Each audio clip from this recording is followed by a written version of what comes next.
Alright, brothers and sisters, I'm back again. This time I want to talk about the stronghold. The reason why, as I detailed in the previous video, that the Christian evangelicals won't let go of this bogus fraud election claim is because of their prophecy that they're holding on to. Now, to add to that, let's be clear that Trump has become a stronghold to Christian theology. Nothing else matters to them but Trump overturning this election. Now, what's going to happen is,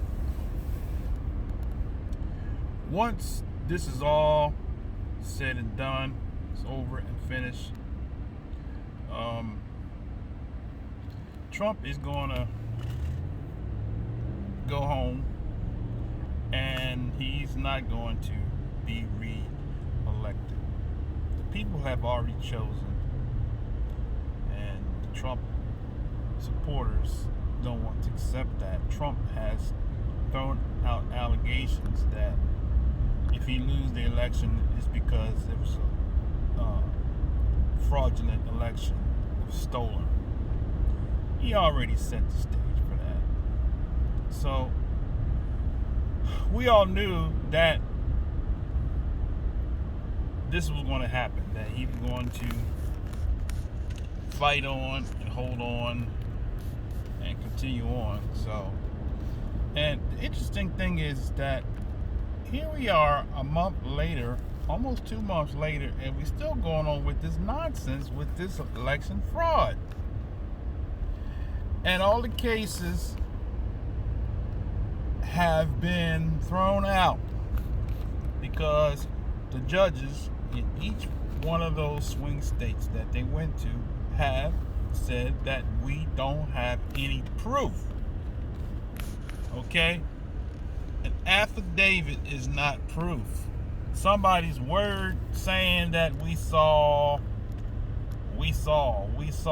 That's not proof. That's, you got to prove your case. Kind of like with O.J. Simpson. Okay, remember the case when O.J. was accused of killing Nicole Brown Simpson. I think it's Nicole Brown Simpson. I think that was her name.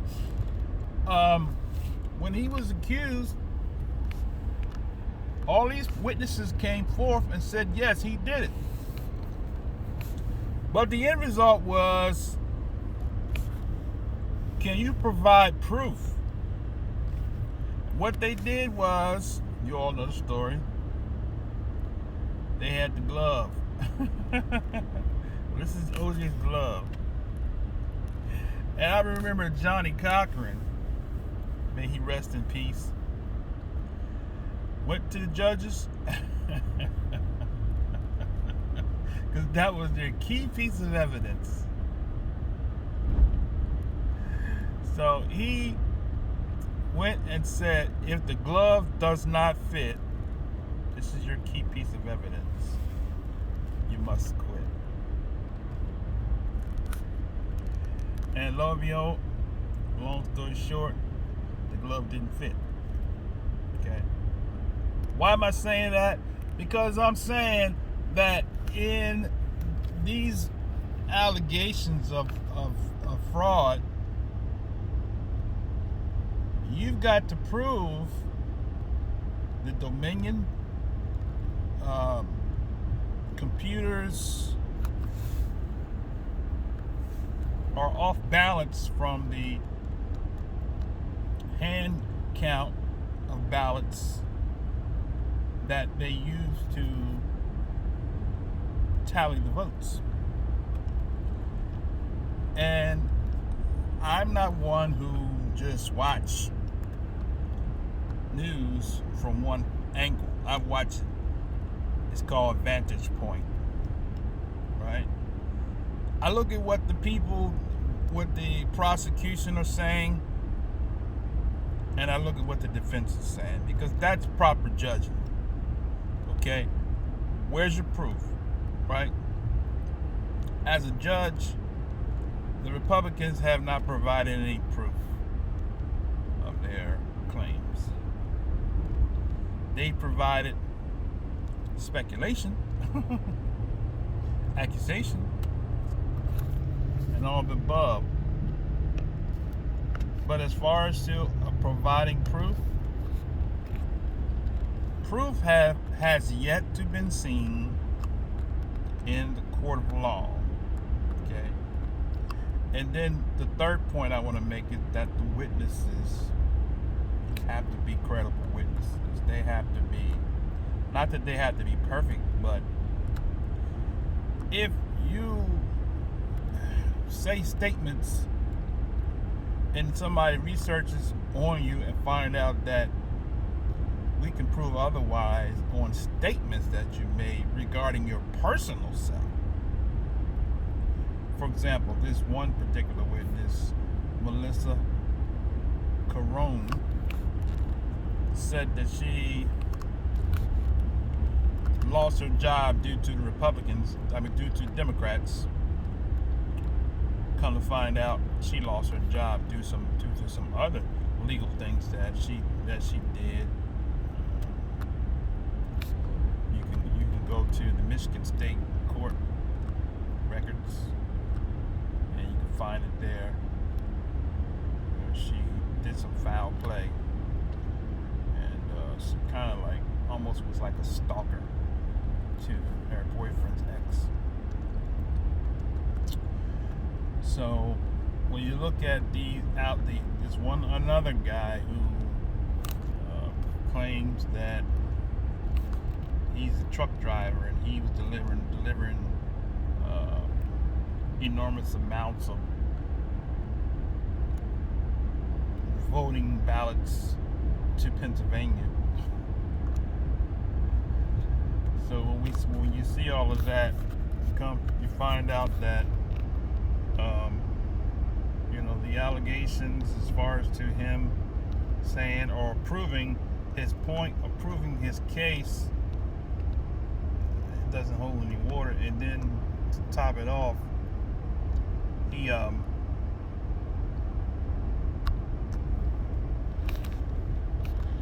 has a documentary out there of himself, alleging that his family, and you can look at it on Amazon, his family have been chased by ghosts.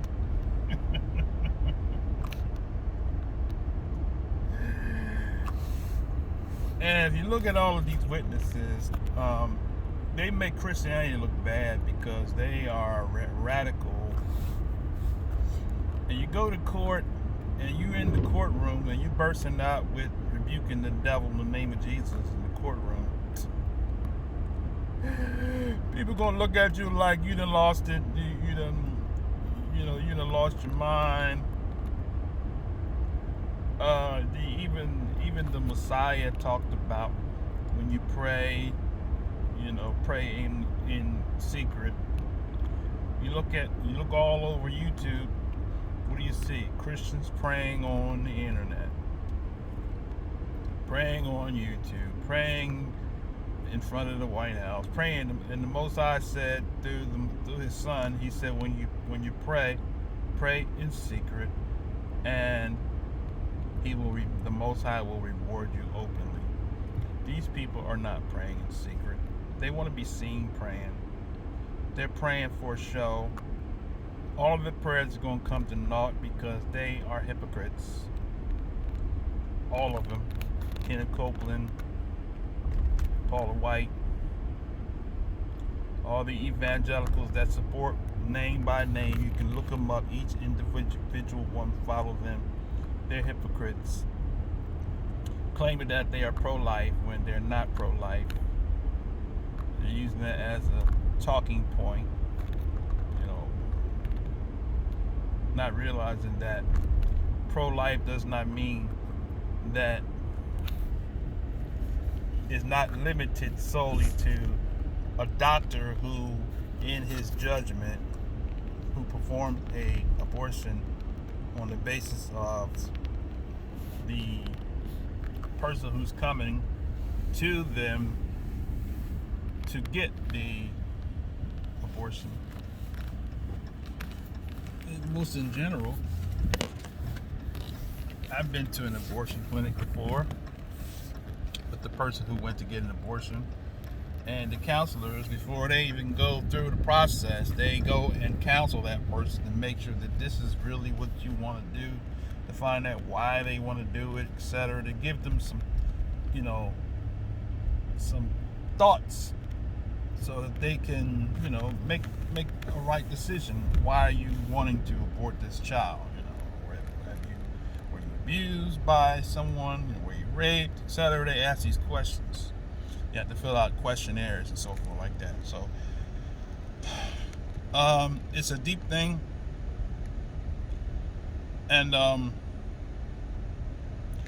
so what happens is that they want to make that as a point because Trump basically is not against or for.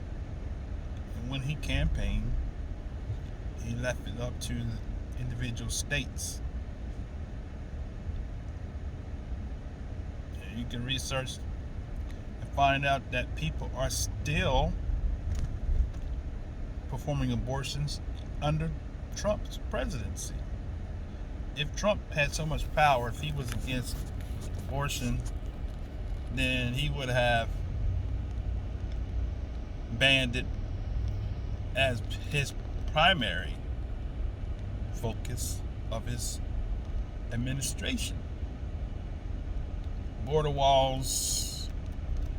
And this last thing I want to say in this particular sharing is that I'm so fed up with them using the communists, socialist communists. Do yourself a favor. Research the definition of communism and socialism and see if what the so-called Democrats are doing is a communist socialist, or is it helping people? There is a difference between the two. You need to know that. So most people don't know what a socialist is, and so when they hear that talking point, yeah, Democrats are socialists. You got to research the terminology so you can know when someone says socialist that they either don't or do know what they're talking about. Most cases they don't know what they're talking about.